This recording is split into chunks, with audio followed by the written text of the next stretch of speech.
250,000 veterans in berets and medals stood at the head of a vast column of people pushing through central London. Behind them, families, nurses, builders, pensioners, students, small business owners, organisers and supporters claim 250,000 turned out to demand that Westminster finally confront what they call an unsustainable migration system and the pressure it places on housing, services and community trust. For some, this is a long overdue wake-up call.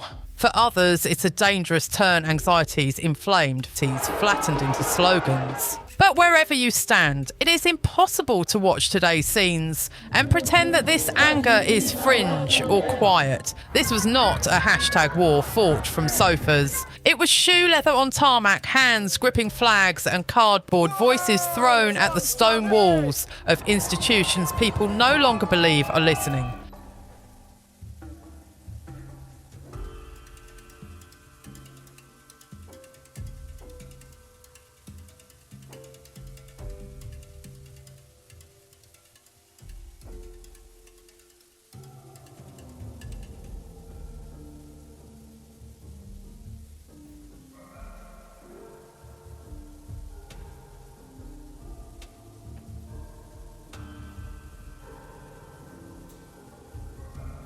At the front of that wave, one detail changed the tone of the entire day. The presence of those who have already worn this country's uniform, medals at the front.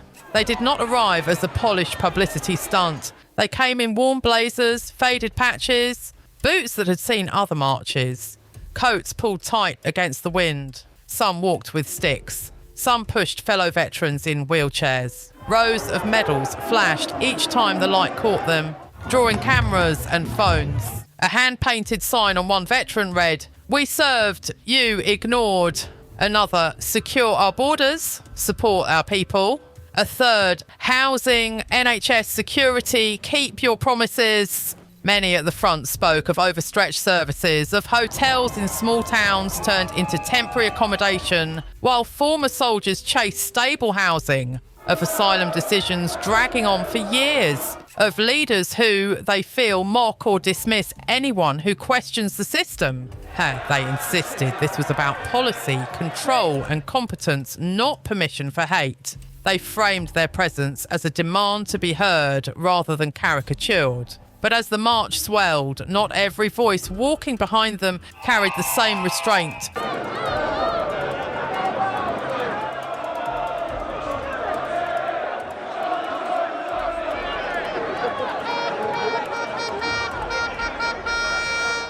What happened next turned a powerful image into a contested narrative. The fight over how big this really was and the 250,000 claim. The number 250,000 was in circulation before anyone could count. Live stream overlays flashed it. Thumbnails stamped it in bold.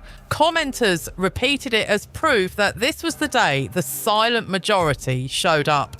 Other estimates appeared beside it, lower, more cautious, quickly ignored by those who preferred the larger figure. Supporters treated 250,000 as confirmation that anger over migration and pressure on services is mainstream. Critics saw the same number as theatrics, and inflation used to give inevitability to a movement still forming.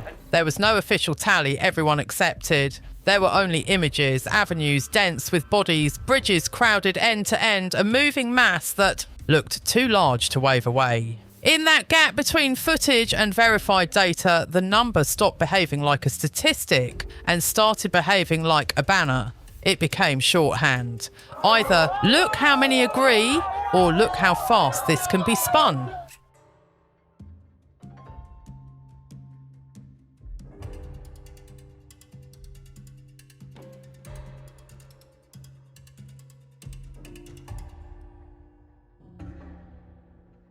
The deeper question was never just how many came, but who they were and who claimed the right to speak for them. Split voices, one march or... At the microphones, some veterans and families offered a measured account. A former Royal Marine told one reporter, "We're not here to target individuals. We're here because the system's out of control, and every time we raise it, we're smeared instead of answered." He spoke carefully, almost formally, as if still on parade, choosing words that sounded like a briefing rather than a rant. A nurse marching with colleagues described wards at breaking point, rota gaps, waiting rooms full of people who don't vanish just because you're told not to mention numbers. A small business owner talked about fighting for premises while nearby accommodation contracts felt locked in, untouched by the pressures crushing everyone else. Another veteran, standing slightly back from the cameras, said he was tired of being saluted on one hand and ignored on the other. Their language circled the same core themes: strain, fairness, enforcement, respect for those who served and those who pay in. They insisted the day was a demand for a system that is transparent and enforceable, one where raising concerns about migration, housing or security does not come with an automatic accusation attached to your name. In their telling, this march was a line in the sand between being talked at and being listened to, but the march was not a single script.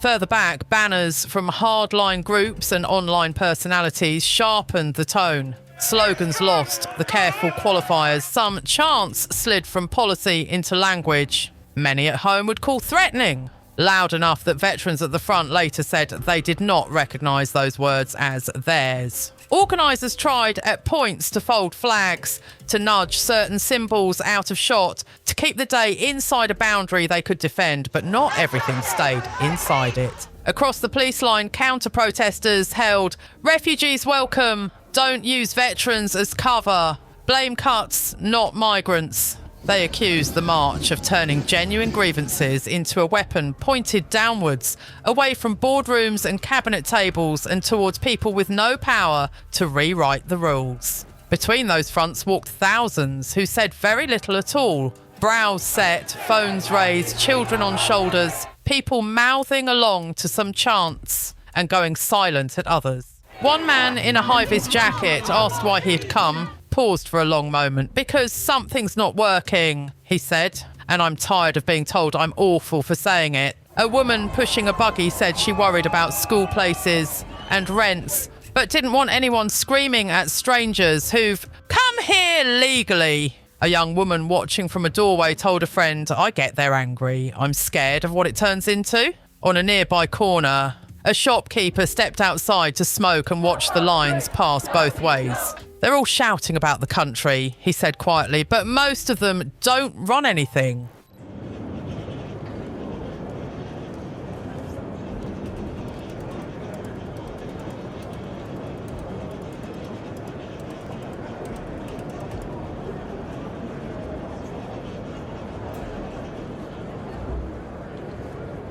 Hello?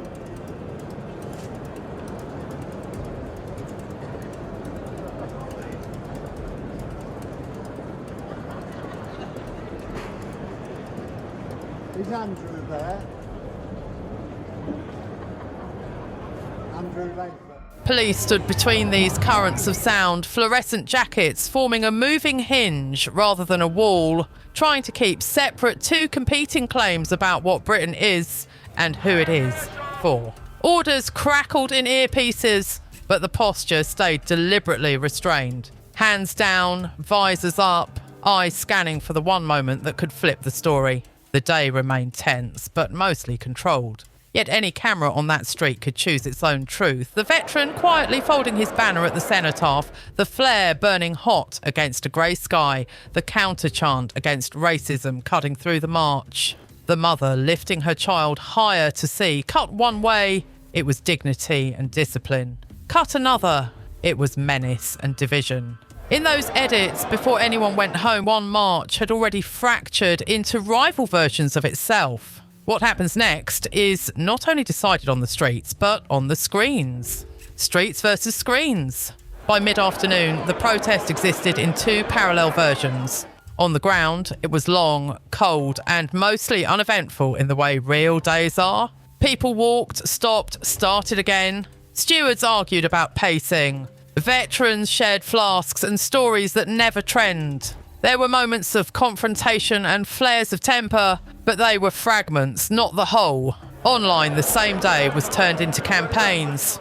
One edit lingered on medals and flags with swelling music, calling it the day Britain stood up. Another stitched together every shout, flare and shove into far-right mob in London. Some channels framed counter-protesters as enemies of the nation. Others framed veterans as misused symbols for policies they themselves never endorsed. Each version chose fragments and declared them definitive.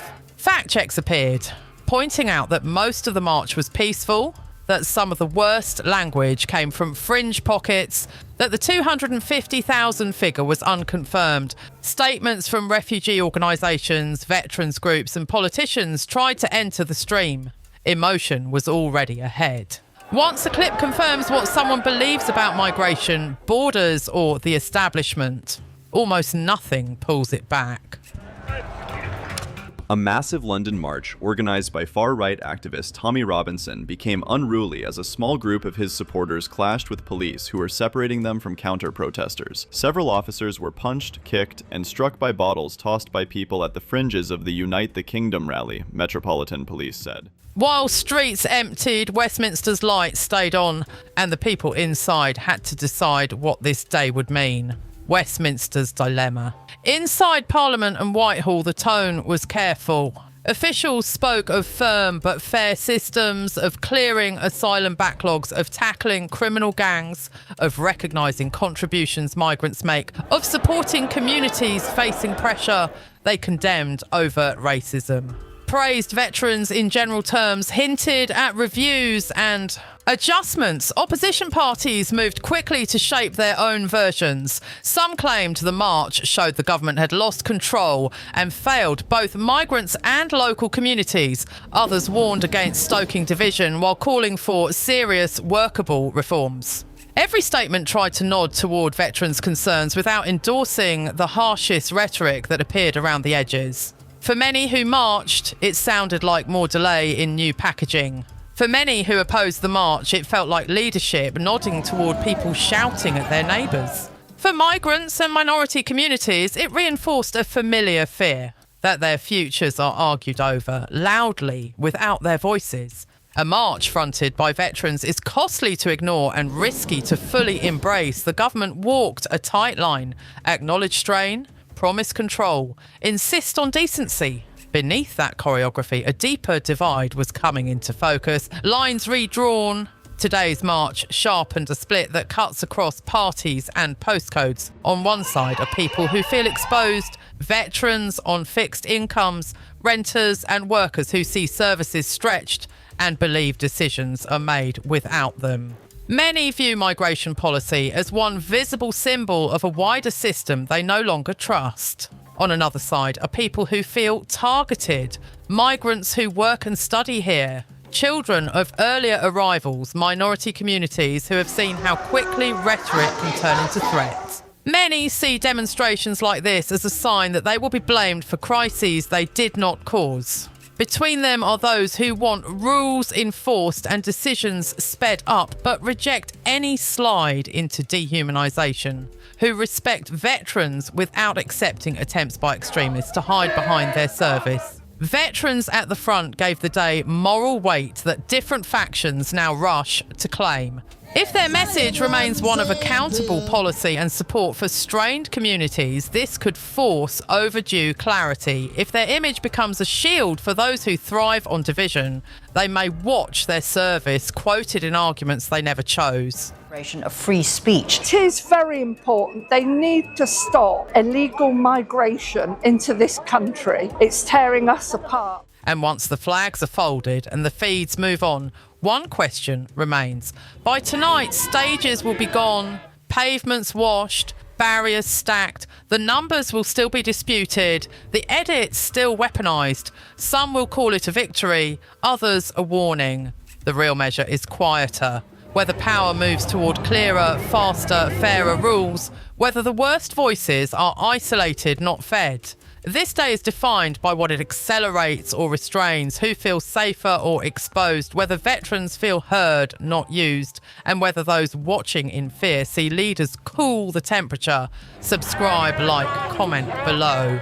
Your voice should help decide what this story becomes next, and share this widely.